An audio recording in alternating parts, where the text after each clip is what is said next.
नमस्कार, स्वागत है आपका केकेडी न्यूज पे। आपको बताना चाहेंगे कि आज भारत के लिए वो एक स्वर्णिम दिन है जब भारत एक के बाद एक अंतरिक्ष के क्षेत्र में इसरो द्वारा कीर्तिमान स्थापित किया जा रहा है। आपको बताएं, जहां अभी 23 अगस्त को चंद्रयान-3 की हमने बड़ी उपलब्धि हासिल किया, जो दुनिया का पहला राष्ट्र बना भारत, जो चंद्रमा के दक्षिण ध्रुव पर उतरा है। उसके ठीक बाद आज 2 सितंबर को एक और बड़े अभियान पर निकल पड़ा है इसरो का अंतरिक्षयान, और जिसका नाम उन्होंने दिया है आदित्य L1। आपको बताएं कि आदित्य L1 से भारत सौर मंडल की खोज में एक बड़े कदम बढ़ाने जा रहा है, और अब ये कह सकते हैं कि इसरो के कदम सूरज की तरफ भी बढ़ चुके हैं। आज इसरो का यह जो मिशन है वह लगभग 11:50 पर श्रीहरिकोटा सतीश धवन अंतरिक्ष केंद्र से छोड़ा जाएगा। आपको बताएं, बस कुछ ही मिनट बचे हैं जब ये यान अपना लॉन्च हो जाएगा, और लगभग 4 महीने के अथक प्रयास के बाद ये सूर्य के लैंडिंग पॉइंट पर पहुंचेगा। हमारे साथ यहाँ पर बात करने के लिए हमारे साथ एक मेहमान जुड़े हुए हैं, डॉक्टर प्रतीक मिश्रा, जो सूर्य के अभियान आदित्य L1 से जुड़ी कई चीज़ें हमें बताएंगे, और लगभग इसके विषय में हम चर्चा करते रहेंगे। पहले हम चलते अपने मेहमान का स्वागत करते हैं। डॉक्टर प्रतीक मिश्रा जी, आपका हार्दिक स्वागत है और अभिनंदन है केकेडी न्यूज़ पर। प्रतीक जी। जी सर, बताएं। आपका हार्दिक स्वागत और अभिनंदन है केकेडी न्यूज पर। यहाँ उपस्थित आप बहुत बहुत धन्यवाद। और ये हमारे लिए बड़ा सौभाग्य का विषय है कि आज जब आदित्य L1 जब जाएगा तो शायद ये भारत के प्रत्येक देशवासियों के लिए एक सम्मान का विषय होगा, और पूरा देश रोमांचित है। कल ही से बहुत से मंदिरों में और हर जगह जो भी जिस धर्म और पंथ का है वो अपने अपने तरह से भारत के इस लॉन्चिंग अभियान को सफलता के लिए दुआएं कर रहा है और पूजा पाठ कर रहा है। यहाँ तक कि हम देख रहे हैं कि इस अभियान में बहुत से भारत के युवा लगे हुए हैं। आपको क्या लगता है कि ये जो सूर्य का मिशन जा रहा है आदित्य L1, इसका क्या रिजल्ट आने वाला है भारत को लेकर के? देखिए, आप देख रहे हैं कि हमारा जो पृथ्वी का वायुमंडल है लगातार बदलता रहता है, और आपको जानकारी होनी चाहिए कि सूर्य की सबसे बड़ा रोल होता है हमारे वायुमंडल को चेंज करने में। तो इस मिशन के जरिए हम सूर्य के प्रभाव जो वायुमंडल में अचानक बदलाव हो रहा है उसके बारे में अच्छी जानकारी जुटाएंगे और उससे दूर करने की भी कोशिश करेंगे। साथ ही साथ हमारी जो संचार नीतियां हैं उस पर सूर्य किरणों का क्या प्रभाव पड़ता है इसका भी हम अध्ययन करेंगे, और उसमें जो कमियां रह गई हैं उसको दूर करने का प्रयास करेंगे। तो ये मिशन कहीं ना कहीं एक बहुत बड़ा रोल अदा करेगा। जैसे क्लाइमेट चेंज आप लगातार सुनते आ रहे हैं, उस क्लाइमेट चेंज को किस तरीके से कम किया जाए, क्या क्या बदलाव किए जाए, इससे हमको पता चलेगा। अच्छा, ये जो सूर्य का मिशन L1 जा रहा है, इन्होंने L1 नाम इसका क्यों दिया?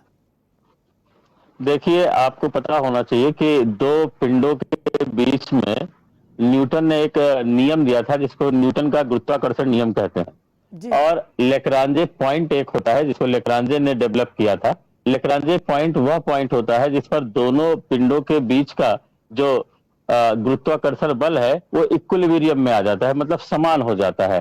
तो आप एक प्रकार से कह सकते हैं कि अंतरिक्ष यान के लिए जो हम सूर्य की तरफ भेजते हैं, ये जो पॉइंट लेग्रांजे पॉइंट्स होते हैं ये पार्किंग का काम करते हैं। इसलिए L1 इसलिए कहा जाता है क्योंकि पहला हमारा पार्किंग पॉइंट है, लेग्रांजे पॉइंट है, जो कि पूरी दूरी का 1% है। आप जानते हैं सूर्य और पृथ्वी के बीच की दूरी लगभग 15 करोड़ किलोमीटर है, और हम 15 लाख किलोमीटर के पॉइंट को L1 नाम दे रहे हैं। यहाँ पर जो गुरुत्वाकर्षण बल है पृथ्वी का, सूर्य का, ये लगभग एक समान या इक्विलिब्रियम में चला जाता है, इसलिए हमने इसको L1 नाम दिया है। लेग्रांजे पॉइंट इसको कहा गया, आदित्य L1 इसलिए इसका नाम दिया गया।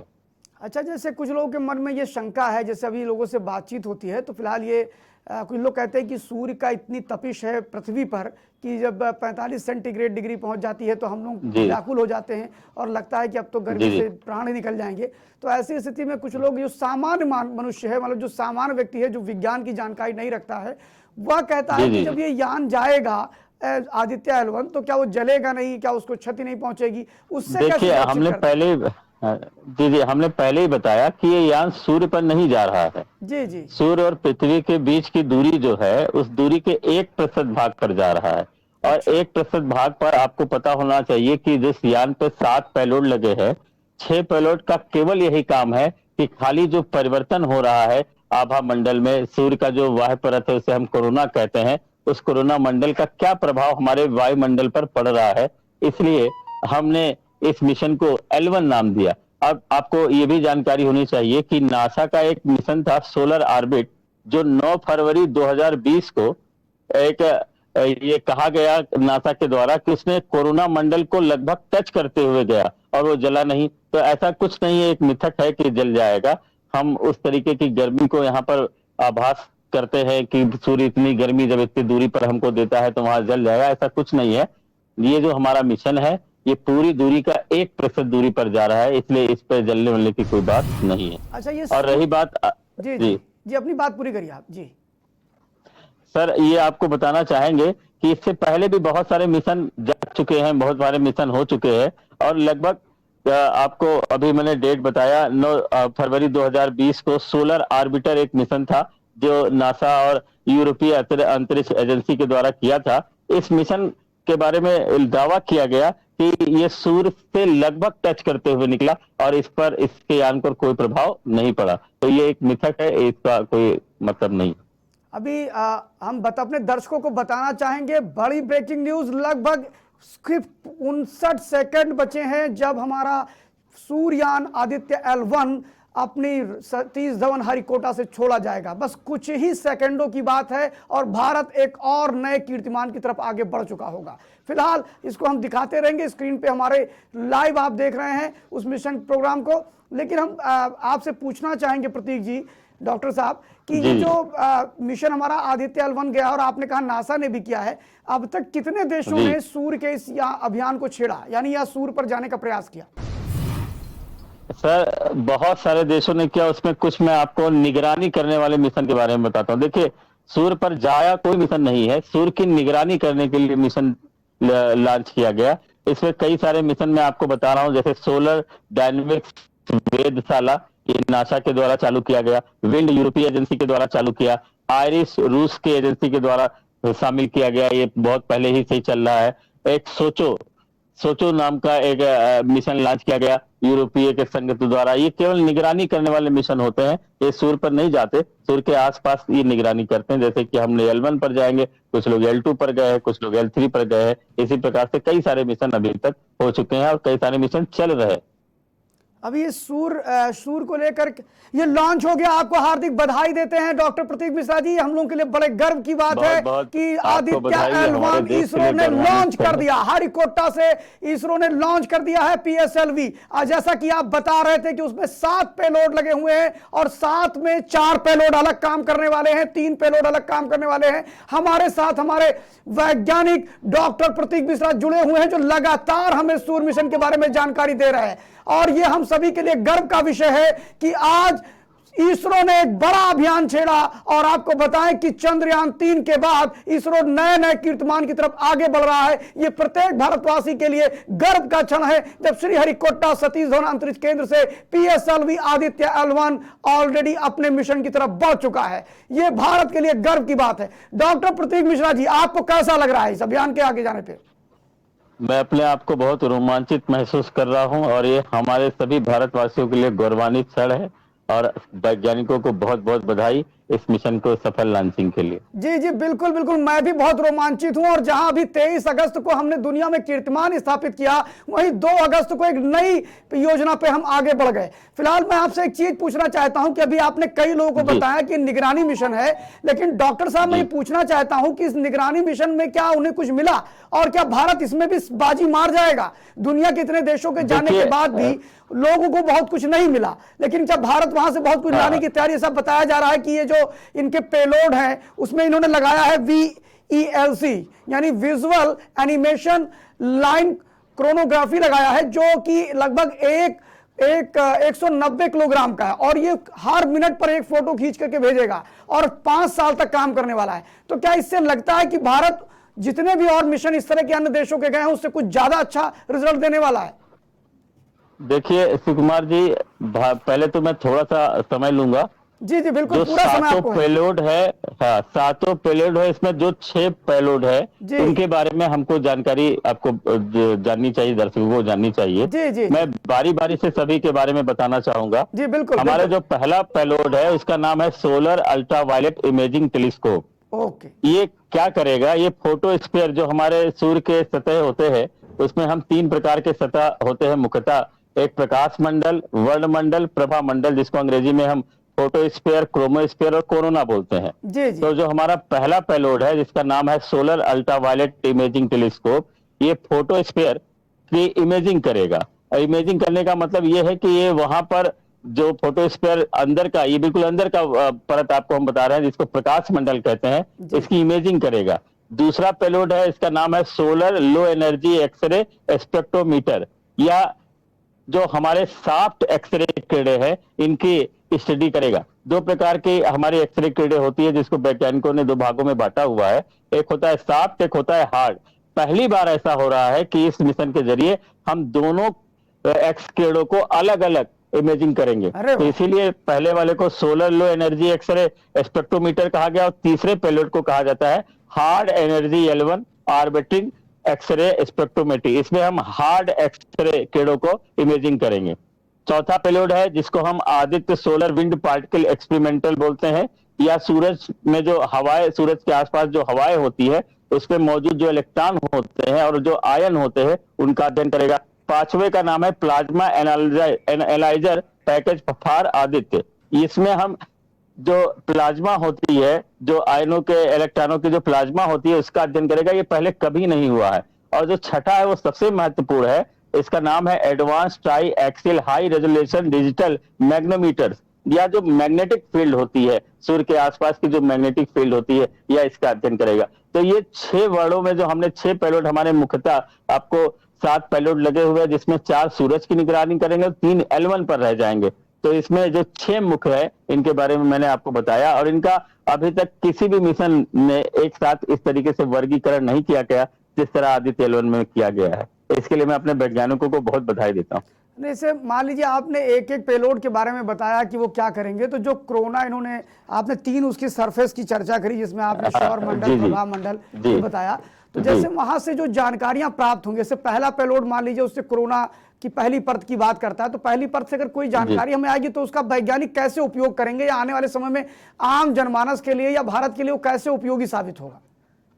जैसे अभी तक आपको पता होगा कि ओजोन परत की वजह से हमारे वायुमंडल में बहुत ज्यादा चेंज हो रहे थे, जिसको हमारे पर्यावरण सम्मेलन में एक नाम दिया गया। इस प्रकार से कहा गया कि आने वाले समय में पृथ्वी खत्म हो जाएगी, तमाम तरह की भ्रांतियां उठी। जी जी और इस तरीके जो हमारा लास्ट कोरोना मंडल है, ये बहुत ही पतली गर्म गैसों से बनी सूर्य की वायुमंडल की बाहरी परत को कहते हैं।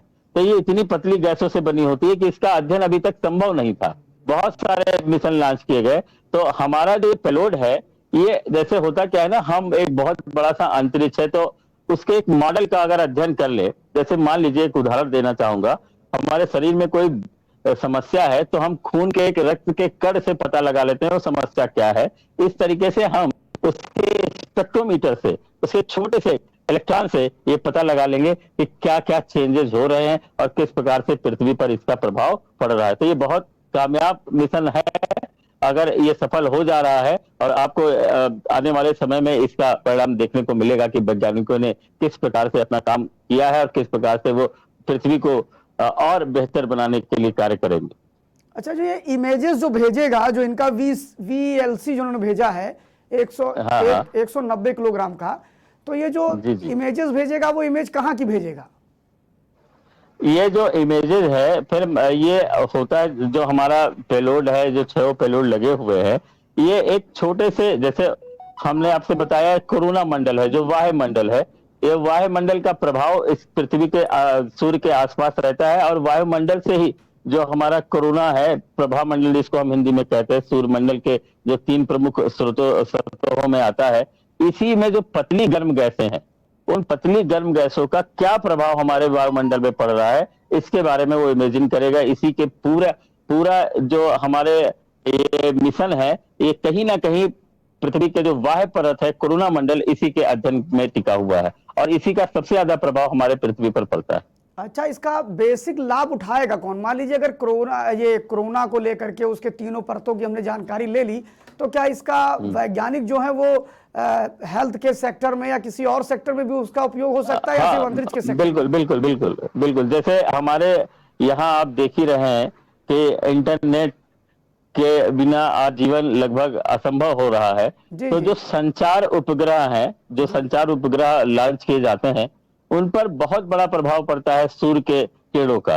तो सूर्य के किरणों का जो प्रभाव है, उनको नियंत्रित करने के लिए उनको किस तरीके से मैनेज किया जाए, अपने जो हमारे उपग्रह गए हुए हैं उनमें क्या क्या परिवर्तन किया जाए, जिससे हमारा जो नेट है या इंटरनेट है या संचार, आप एक प्रकार से कह सकते हैं एक प्रकार से संचार क्रांति हो जाएगी। संचार में जो अभी भी समस्याएं मौजूद हैं, उससे ये समस्याएं दूर हो जाएंगी। ये जो इमेजिंग हो रहा है, इससे वैज्ञानिक इसको दूर करेंगे जी। और अगर संचार क्रांति अच्छे से हो गई, संचार में आई हुई समस्या दूर हो गई, तो आप देखेंगे कि हर एक क्षेत्र में समुचित विकास होगा। जैसे अभी बहुत से ऐसे यान भेजे गए जिससे हमें साइबर सिक्योरिटी में लाभ मिला और चीजों में, तो इस आदित्य L1 को लेकर के जो मेरे मन में बात थी जी, मेरे मन में जो बात थी आदित्य L1 को लेकर के, कि हो सकता है कि वैज्ञानिक जो कोरोना की परतों का अध्ययन कर रहे हैं, उससे जो हम लोगों ने ओजोन परत को क्षति पहुंचाने की जो बात आ रही थी, क्या उसमें भी कुछ बड़ा हो सकता है?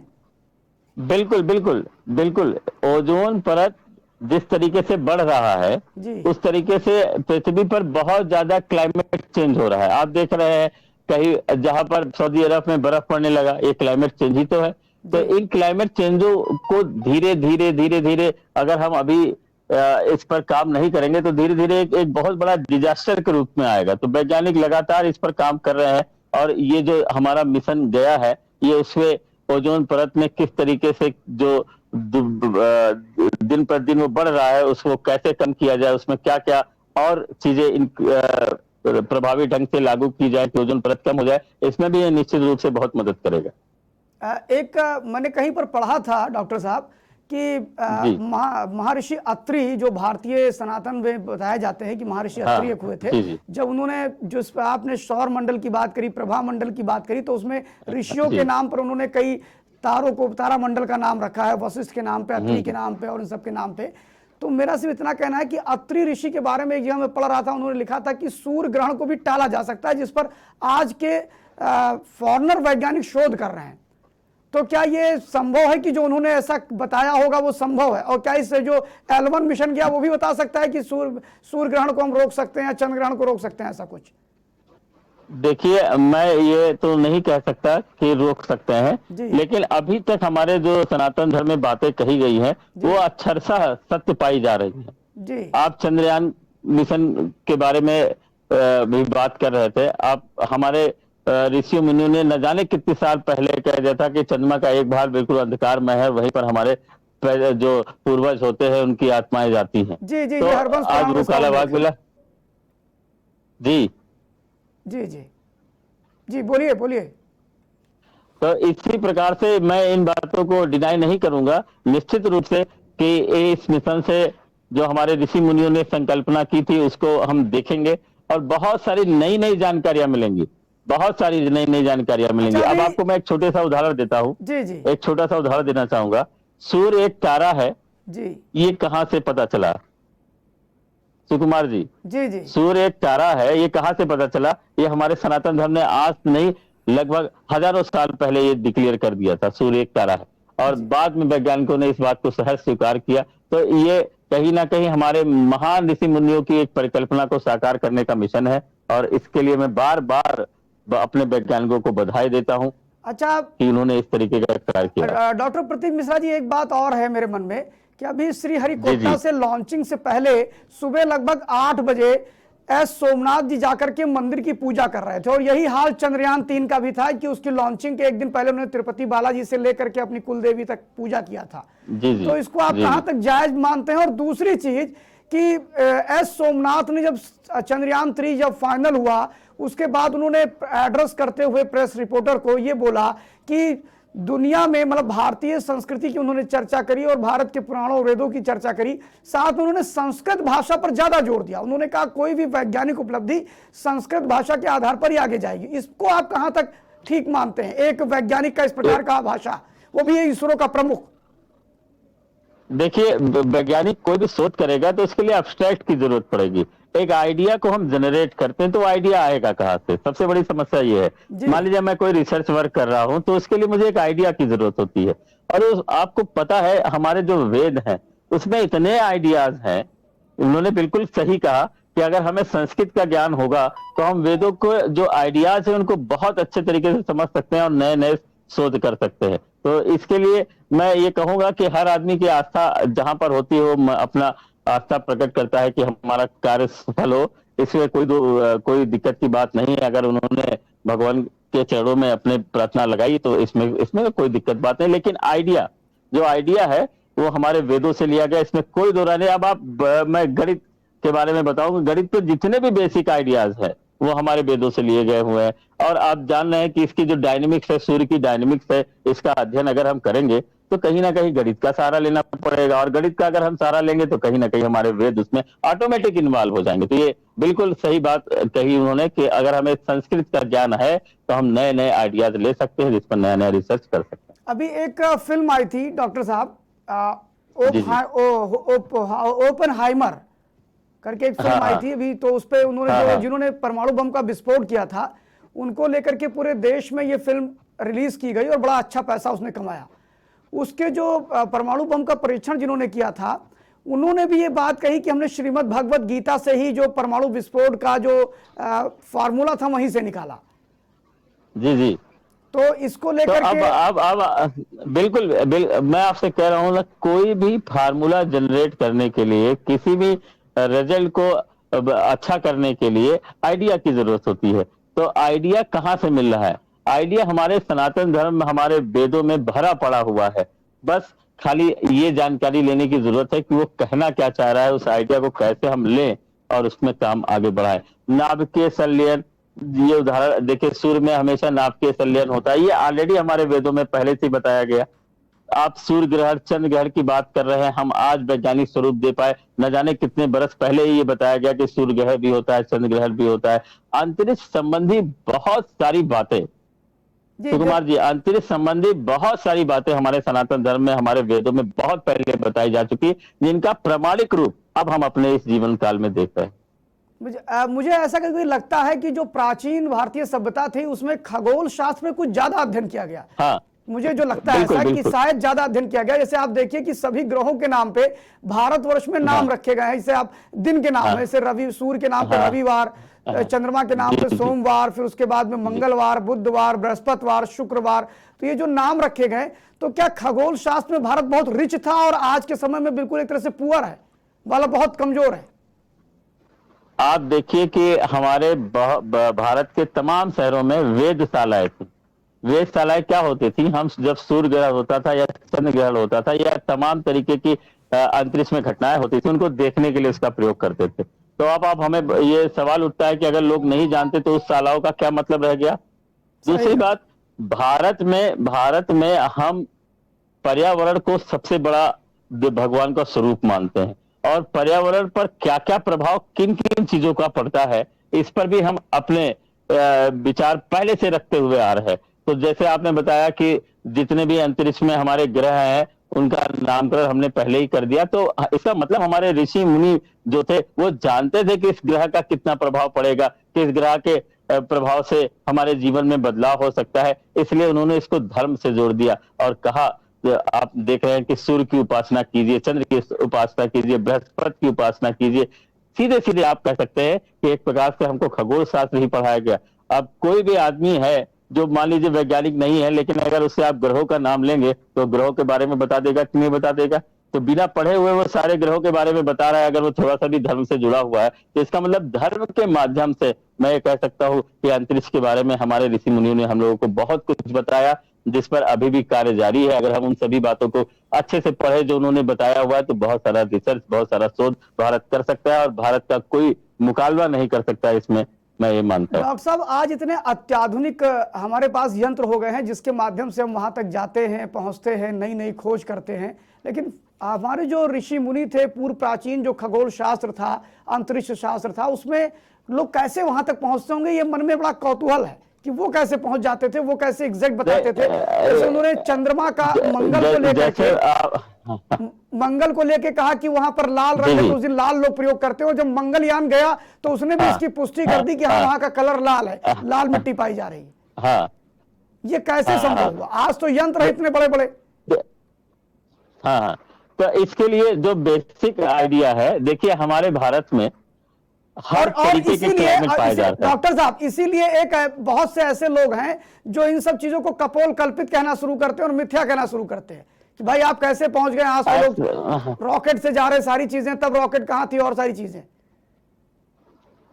भाई वैज्ञानिक प्रमाण मिल रहा है तो आज तो मानेंगे। अगर हमारे ऋषि मुनियों ने कहा था मंगल ग्रह पर लाल रंग की मिट्टी पाई जाती है, लाल ग्रह है, आज जब इस बात की वैज्ञानिक प्रमाणिकता हो गई तो क्या उस बात को नहीं मानेंगे? उनको तो मानना पड़ेगा। अब जो उल्टा सीधा बात करना चाहता है उसके लिए तो भाई कोई बात ही नहीं है।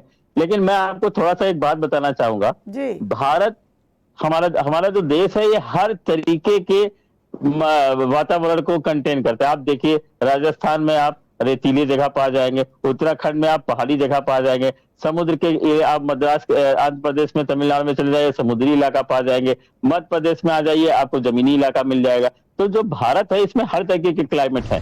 तो हमारे ऋषि मुनि जो लगातार चला करते थे पूरे भारत में, तो उन्होंने हर तरीके के क्लाइमेट का अध्ययन किया। सुकुमार जी इस बात को ध्यान दीजिएगा, हर तरीके के क्लाइमेट का अध्ययन किया और हर क्लाइमेट पर क्या क्या प्रभाव है, किस किस का प्रभाव ज्यादा है, इसको उन्होंने अपने, अब सोचिए, आप एक प्रकार का रिसर्च ही था, अपने रिसर्च के माध्यम से बताया और वो आज बिल्कुल सही पाया जा रहा है, बिल्कुल आज सही पाया जा रहा है। बिल्कुल, तो ये माना जाए कि जो प्राचीन सभ्यता में हमारे ऋषि मुनियों ने छोड़ा था उस कदम पे भारत आगे चल चुका है, थोड़ा थोड़ा, ज्यादा तो नहीं लेकिन जी बिल्कुल आगे चल चुका है। हाँ, धीरे धीरे चल रहा है और हमारे जी जी बोलिए डॉक्टर साहब। हाँ, धीरे धीरे चल रहा है, बीच में कुछ कमियां हो गई, नहीं तो और आगे जाता ये। अब आपको बताएं कि हमारे आइडियाज को बहुत लोगों ने चुराया जी और उसको अलग अलग तरीके का नाम दिया। और आज नासा में जितने भी अभी तक रिसर्च हुए हैं उसमें कहीं ना कहीं जो बेसिक एजेंडा था, जो बेसिक फॉर्मेट था, वो भारतीय था। आप अगर एक प्रकार से रिसर्च करें कि इन्होंने जो काम किए हैं उनमें आइडिया क्या लेकर के उन्होंने किया है, तो आइडिया ऑलरेडी हमारे ऋषिमान हजारों साल पहले लिख गए थे। लेकिन अब हम, अफसोस है कि हमारे जितने भी ये जो बातें थी, पुरानी बातें थी, इन लोगों ने चुरा लिया, हम लोग जान भी नहीं पाए, हम लोगों ने कुछ किया भी नहीं। लेकिन अब धीरे धीरे हम समझ रहे हैं और अपने उस दिशा को आगे बढ़ा रहे हैं और निश्चित तौर पर हम बहुत आगे जाएंगे। डॉक्टर साहब, आपकी बात को थोड़ा सा आगे बढ़ाऊंगा कि अक्सर लोगों में चर्चा होती है कि जो पश्चिम या यूरोप के लोगों ने या अमेरिकन लोगों ने जो नए आविष्कार किए वो 16वीं शताब्दी के बाद ही क्यों किए, क्योंकि उससे पहले उन्होंने आविष्कार क्यों नहीं किए थे? ये एक बड़ा प्रश्न उठता है। और जो आपने कहा है उस पर यह प्रमाणित होता है कि उन्होंने हमारे आइडियाज को चुराया, उस पर काम किया, तब यहां तक पहुंचे। देखिए, हम अंग्रेज लोग कहते थे कि भारत सोने की चिड़िया है, तो सोने की चिड़िया का मतलब थोड़ी ना था कि यहाँ पे जो चिड़िया होती थी सोने की होती थी। यहाँ इतने बहुमूल्य खजाने थे जिनको धीरे धीरे वो चुराते लेके चले गए, चुरा के लेते चले गए। ये जो आप देख रहे मिशन हो रहा है, ये सोने की चिड़िया ही तो है एक प्रकार की। सोने की चिड़िया का मतलब थोड़ी ना था कि यहाँ पे जो चिड़िया होगी वो सोने की होंगी ना। यहाँ इतने अमूल्य धरोहर थे जिससे मानव जीवन का विकास, मानव जीवन की उत्पत्ति, मानव जीवन कैसे आगे बढ़ेगा, कैसे उसमें चीजें बदलाव की जा सकती है, उन्हीं को इन्होंने चुराया और हम लोग जान भी नहीं पाए। और धीरे धीरे आज उनको अपना नाम करते हुए, अब आप जो बता रहे हैं, जैसे आपने, अब मैं आपको एक छोटा सा उदाहरण दूंगा जी। न्यूटन ने फिजिक्स, जैसे कहा जाता है ना, फिजिक्स के जो बेसिक लॉज है वो न्यूटन ने दिए जी जी। और न्यूटन पढ़ा लिखा आदमी नहीं था, ये भी कहा जाता है जी, है ना जी। तो न्यूटन अध्यात्म से जुड़ा हुआ व्यक्ति था। अगर आप न्यूटन के बारे में पढ़ेंगे तो उसने भारत की बहुत सारी किताबों को, बहुत सारे वेदों का अध्ययन किया। और इससे पहले जो गुरुत्वाकर्षण बल वो कह रहा है कि ये पृथ्वी का गुरुत्वाकर्षण बल होता है या हर ग्रहों का गुरुत्वाकर्षण बल होता है, ये कम से कम 1000 साल पहले, न्यूटन के कहने से 1000 साल पहले भारतीय सभ्यता में बताया जा चुका था। और उसी को उसने कह दिया, क्योंकि हम गुलाम, इसको ब्रह्मगुप्त और आर्यभट्ट दोनों ने सिद्ध किया था। हाँ, सिद्ध किया। लेकिन जो न्यूटन को हम पहले जान पाए, जब सूर्य सिद्धांत पढ़ेंगे तो उसमें दिया गया है। हाँ, तो वही कह रहे ना, हम न्यूटन को पहले जानते हैं और उनके बारे में बाद में जानते हैं। कहीं ना कहीं हमारी गुलामी मानसिकता, हम लोग जो गुलाम थे, अंग्रेजों के, उसी वजह से हम लोग जान नहीं पाए, हमारी सारी चीजें इन्होंने चुरा ली और उसके बाद अपना नामकरण करते हुए नए नए सिद्धांत देते चले गए। अब धीरे धीरे भारत उसी दिशा में आगे बढ़ रहा है और जिस समय भारत अपने पुरातन सभ्यता को लेकर के, हमारी जो सनातन संस्कृति है उसको लेकर के आगे बढ़ेगा, आपको मैं बताना चाहूंगा कि भारत के सामने कोई टिकने वाला है नहीं और निश्चित तौर पर अंतरिक्ष विज्ञान में भारत का मुकाबला कोई करने लायक नहीं होगा। अच्छा, एक चीज बताइए, अभी इसमें जो पेलोड 7 डाले गए हैं और वहीं चंद्रयान में 3 पेलोड डाले गए, लेकिन उसके बावजूद इसका खर्चा 400 करोड़ आया और चंद्रयान का 610 करोड़ रुपए था 3 का। तो यहाँ पे जो पेलोड बने हुए हैं उसमें 6 पेलोड भारतीय हैं। अच्छा, मेड इन इंडिया है। जी, तो जब मेड इन इंडिया है तो निश्चित तौर पर उस पर जो खर्चे होंगे वो कम आएंगे। 6 पेलोड भारतीयों ने बनाया।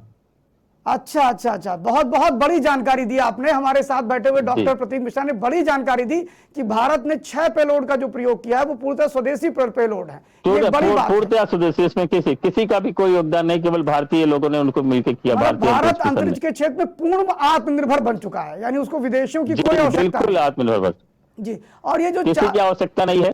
अच्छा, इतना समय क्यों लगा रहे हैं? जैसे चंद्रयान पे जाने पे 3 पे इन्होंने पूरा 1 महीने लिया, ऐसे इस पे जाने के लिए लगभग 120 दिन ले रहे हैं ये। देखिए, हमारा जो पृथ्वी है वो चक्कर लगाती है, हम सभी लोग जानते हैं। तो यहाँ पर जो जितना हम समय लेंगे उतने ज्यादा हमारा रिजल्ट ऑथेंटिक होगा। तो जो जैसे L1 तक पहुंचने या L1 तक जब भारत पहुंच जाएगा तो कितने दिनों तक अध्ययन करेगा, इस अध्ययन में जितना समय हम लेंगे उतना ज्यादा एग्जैक्ट रिजल्ट मिलेगा। समझ रहे हैं? जी जी।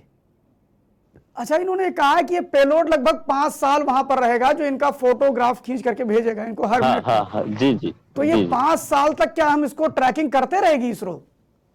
हाँ, बिल्कुल बिल्कुल ट्रैकिंग करता रहेगा। वो तो उसका काम ही है, वो बार बार इमेजिंग करता रहेगा। हम उसमें होते हुए बदलाव को देखा करेंगे और उस बदलाव से क्या क्या प्रभाव पड़ता है उसका अध्ययन क्या करेंगे। ये तो एक लॉन्ग ड्यूरेशन का पैकेज है और इसी पैकेज के आधार पर हम L1 के बजाय L3, L4 और इसके आगे भी जाते जाएंगे।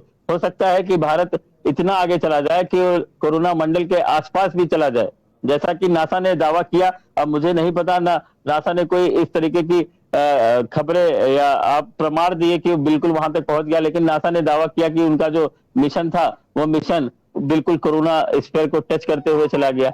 अब उनकी बात थी, कोई जानता था नहीं, तो हम लोगों ने माना इस बात को। अच्छा, लेकिन एक विवाद अभी खड़ा हुआ डॉक्टर साहब जी। अभी एक विवाद शुरू हो गया कि चंद्रयान जो चंद्रमा पे उतरे थे अमेरिकन, ठीक है, उसके बाद में अमेरिका ने भी चंद्रयान मतलब कई चंद्रमा के अभियान किए और रशिया ने भी किए और चाइना ने भी किए, लेकिन सबसे अधिक रशिया और अमेरिका ने किए। लेकिन 69 के बाद इन सब के अभियान बिल्कुल रुक से गए। 1969 के बाद मतलब ये लोग जाना ही छोड़ दिया। तो भारत जब गया वहां पर तो उसने कुछ नया किया 2008 में। तो क्या ये माना जाए कि ठीक उसी प्रकार की प्रक्रिया सूर्य में भी होगी, सूर्य मंडल को लेके भी, कि जैसे वो लोग कई अभियान भेजते हैं? बिल्कुल। देखिए पहले हम इतना रिच नहीं थे अंतरिक्ष विज्ञान में, तो जो लोग जो कहते थे उसको मानना पड़ेगा। अब हम धीरे धीरे चीजों के बारे में जानकारी ले रहे हैं, आगे जा रहे हैं, तो हमें वो चीजें, जैसे अब आप बताइए, सीधी सी बात है कि इतने पहले 1954 में मिशन लॉन्च हुआ था रशिया का, जो लूना मिशन था। और लूना मिशन जब 1954 में लॉन्च हुआ और आज समय में उन्होंने भारत पे होड़ करने के लिए कि हम पहले पहुंचे हैं, और उनका मिशन फेल हो गया। तो जब आपका इतना 1954 में मिशन सफल हो गया था, तो 2023 में फेल कैसे हो गया, ये तो मुझे समझ में नहीं आ रहा है। सही कहा आपने, ये बड़ी चीज है। और दूसरी चीज मैंने देखा है कि अमेरिका को चंद्रमा पे पहुंचने में 15 बार उसका मिशन फेल हुआ था।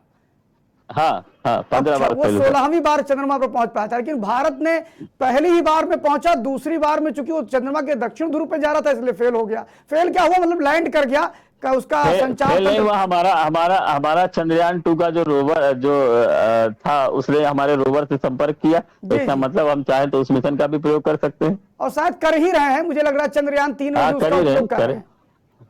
कर रहा है, बिल्कुल कर रहा है। तो ये क्या है, जैसे वहां पर पड़ा हुआ है, तो अभी तक ये जीवित कैसे बच गया? ये कोई जीवित होने का सेंस नहीं है सर। जैसे होता क्या है, सूर्य के यहाँ पर सोलर पैनल लगे होते हैं, तो सूर्य के प्रकाश जैसे ही उस पर पड़ता है वो अपना रिचार्ज हो जाया करता है। तो ये इसमें जीवन तो है नहीं, ये सूर्य के प्रकाश से जीवित रहता है। जीवित रहने का मतलब सोलर एनर्जी से काम करता है। जैसे हमारा प्रज्ञान 14 दिन तक रहेगा, क्योंकि पृथ्वी पर जो एक दिन होता है वो चंद्रमा पर 14 दिन के बराबर होता है। तो 14 दिन तक रहेगा, सूर्य का प्रकाश मिलता रहेगा, तब तक वो एक्टिवेट रहेगा। तो हमने सोलर एनर्जी का प्रयोग किया। आप सोचिए, हमने कोई एनर्जी उसमें बैटरी लगा के नहीं भेजा है, वहां पर हम सोलर एनर्जी के जरिए अपना सारा मिशन कर रहे हैं। इसीलिए हम इंतजार कर रहे थे कि वहां पर सूर्योदय हो तो हम अपना मिशन वहां पर, अपना रोवर वहां पर लॉन्च करें, रोवर हमारा वहां पर उतरे। अच्छा, इतनी उपलब्धियों के बाद भारत की, क्या कभी आपके मन में शंका नहीं आती कि जिस प्रकार एलियन और ये बड़ी बड़ी बातें कही गई कि यूएफओ उतरा, एलियन, तो ये सब लगता है कि क्या कपोल कल्पित था क्या अमेरिका का सब? अब मुझे तो ऐसे ही लगता है कि ये सब बनी बनाई बातें हुई, क्योंकि अगर ऐसा कुछ होता तो इतना सब मिशन लॉन्च हुआ, कुछ ना कुछ तो मिलता उसका एविडेंस। मुझे जी। तो इसमें कोई सच्चाई नजर नहीं आती कि एलियन होंगे या उनका यान उतरा, ये सब खाली कल्पित जैसे मेरे मामला है। मन का ये मतलब मान सकते हैं, मेरे मन की बातें हैं कि जैसे अब मुझे चंद्रमा तो हमारा गया। ऐसा लगता है कि शिव कुमार जी, ऐसा लगता है कि एक फैलाया हुआ भ्रम है कि इसके डर के मारे कोई अपना मिशन ही ना करे। अच्छा, ये भी हो सकता है। हाँ, बिल्कुल हो सकता है भाई। अगर आपको पता चले कि हमारा अंतरिक्ष यान जाएगा, उसे वहां पर कोई नष्ट कर देगा या एलियन वहां पर अटैक कर देंगे, अगर इस तरीके की कोई बात हो तो काहे कोई लॉन्च करेगा। बिल्कुल बिल्कुल। और इतने दिन से हमारा रोवर वहां काम कर रहा है, लेकिन कुछ इस तरह के चित्र नजर नहीं आ रहे हाँ, कि कोई एलियन दिखाई पड़ा बिल्कुल। हो या कुछ दिखाई पड़ा हो। कुछ नहीं, ऐसा कुछ नहीं है। ये सब एक खाली इन लोगों के द्वारा फैलाया हुआ भ्रमजाल है। मतलब पश्चिम कुल मिलाकर के इस बात पे टिका हुआ था कि किसी विकासशील देश को हम आगे नहीं बढ़ने देंगे, इसलिए वो तरह तरह की बिल्कुल ऐसे मिथ्या बातें फैलाते थे। और अब तो मुझे लगता है हाँ। कि अंतरिक्ष के क्षेत्र में भारत कोसों पीछे छोड़ चुका है नासा को भी। भाई आप बताएं, नासा में अभी भी जो कार्य कर रहे हैं, उन कार्यों में भारत को अब वो नजरअंदाज नहीं कर सकते, क्योंकि भारत के जो आइडियाज हैं, भारत ने जो कार्य करना शुरू किया है, उसका नासा से कोई लेना देना है नहीं। हमने पहली बार कहा कि हम चंद्रमा के दक्षिण ध्रुव में जाएंगे, इसके पहले नासा ने कभी प्रयास ही नहीं किया। तो जब हमने कहा तो सभी ने प्रयास करना शुरू कर दिया। हम उस काम को ले रहे हैं जो लगभग असंभव था, समझ रहे हैं। ये बड़ी बात है, बड़ी बात कही डॉक्टर साहब। जब हम ऐसे कार्य को अपने हाथ में ले रहे हैं कि हम ये करके दिखाएं, जैसे अब आपको मैं बताऊं, अभी तक सूर्य के लिए बहुत सारे मिशन एक्टिवेट हैं, काम कर रहे हैं, लेकिन क्या आपको पता चल पाया आज तक कि उन्होंने कोई ऐसी जानकारी भेजी हो जिसे ओजोन परत, खाली ये आप समझ रहे होंगे कि आपको बताया जाता होगा कि ओजोन परत धीरे धीरे बढ़ रहा है, धीरे धीरे बढ़ रहा है, और इसके अलावा क्या कोई आपको जानकारी मिल पाई?